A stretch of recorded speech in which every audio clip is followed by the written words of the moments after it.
Nga kita kayo makatipon sa pagsimba kag sa pagdayaw sa iyalang kunyanan.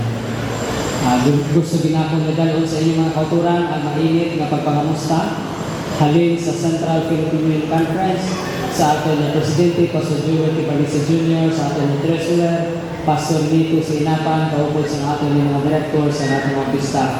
Amo na ang amon niya kalipay mga kauturan nga kumakagawa kami sa opisina sa CPUC nga ginadalagid namon ang mainit nga pagpanamyaw at pagpangamusta sa aton mga kaugdanan dito sa Buluhaton. Salamat sa sinikayunan nga nagtipon kita sa pagsimba sa pagdayos Ginoo kag sininatiyon makatuon sa niya pulong.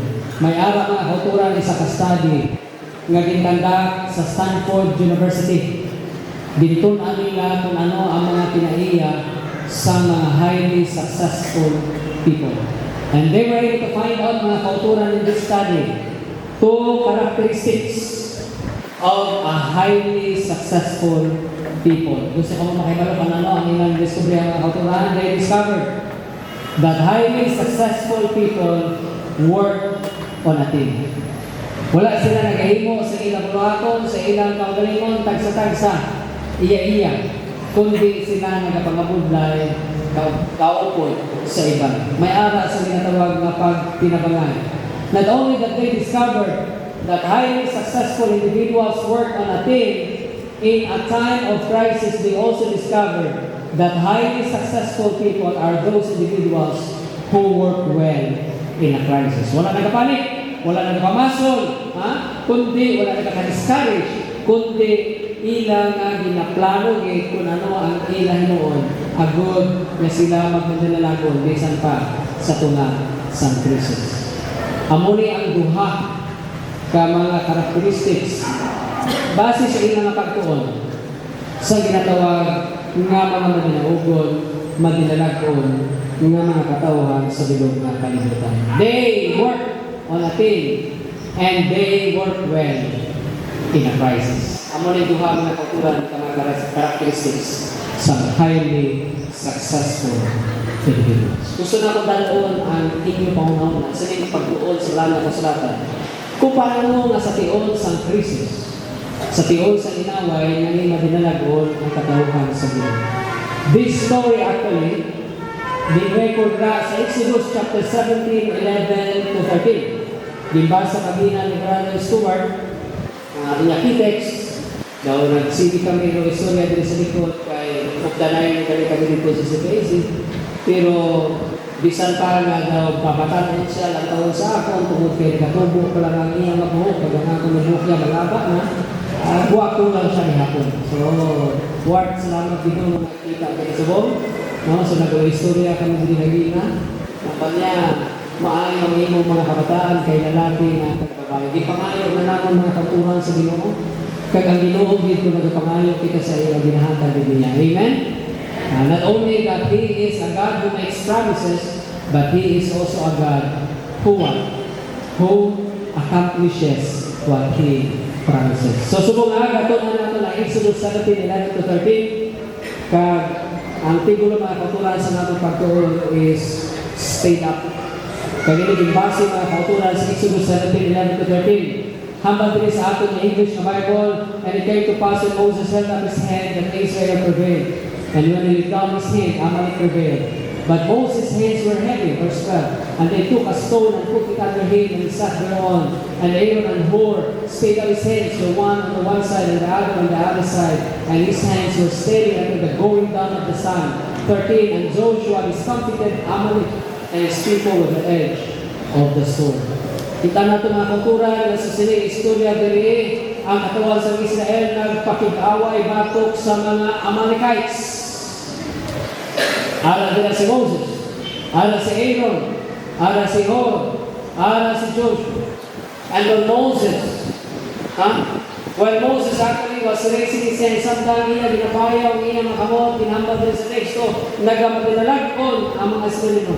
Sa tira mga paidalo, ang iya mga kamot, nagamadinalagon ang mga malikmon. Tungkol sini, dibutangan nila sa kulungkuan si Moses, tapos sila ginsak na yung iyang tuong na kamot, ginsaknay ang iya wala nga kamot, agud ang iya mga kamot magpapiling nga ara kada si babaw, kag sa uli ginhambal diri sa verse 13, ginlupig, ginpierde ni Josue ang mga Amalekino. Ano mga kauturan ang ato na makitaan sa istorya? Sino nga ang kinahanglan nga bayawon ang kamot ni Moses? Sino ang mga tao nga ginasambit diri? Kag ano ang ila kaangkanan sa aton bilang mga panulo sa aton mga kaiglesyaan, especially sa aton mga church clerks? Nga ang kinahanglan na pasaka niya ang kamot. Because during their time at the time, makita nato mga kauturan that the raising of hand was a confession of total dependence on the authority and power of Jehovah. Samtang nagkapag-away dito si Josue, si Moses ginapayaw niya gamot. Agad ipakita sa tanan na kumayara sila na ginasaligan, kumayara sila na ginasandigan, wala na sa iban, kundi ang Diyos na makagagahon ngayara sa langit. Amen? Why ito kabalog na kultura yung anong hinahimo natin sa panahon ng problema kita, sa panahon ng mga crisis kita. Apag dili makita nato that during this time of battle, there was actually a constant prayer made by Moses. Samtang nagkapag-away dito si Josue, makita natin na si Moses nag-aampon, nagpangamuyo, binapakita sa tanan ang ilang pagsalig, hindi silang paglingon, kundi sa Diyos na makagagahon na ilang binalaga, gayara, bila sa langit. Amen? Because at the time, not only that the raising of hand was a confession of total dependence on the authority and power of Jehovah, lifting of hands during the time of Moses were customary gestures of prayer for the Jews. Kung magpangamuyo sila mga kauturan, ginaalsa, binila, ang ila, mga kamot. Wala na natin binigay mo sa mga. Luwas na sa atin yung mga pastors, during ordination services, may raising of hands. Diba? Pero sa ilang mga panahon sa mula ng kauturan, kung magpangamuyo sila, ginaalsa, ginanilang kamot, tungod, hindi lang na sila nagkapangamuyo sa ginawa at the same time, pinapakita nila ang ilang pagsalig, ang ilang pagdepende, at tunagin sa Diyos, kasi ilang problema, wala din sila sa sarang niya mahina. Now, kumankot ako sa inyong mga kauturan, sino si Amalek? Amalek actually was known in the Bible to be the grandson of Esau.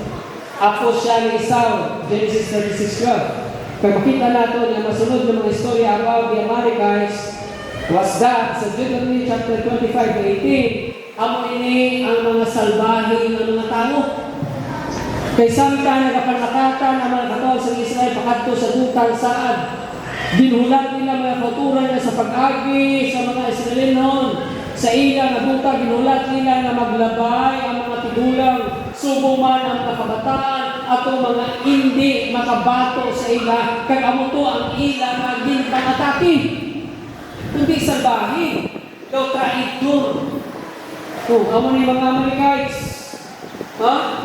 Nga na daw mga salbahe kag mga traitor because they are the people who do not fear God. Wala sila sa kahadlok sa Diyos.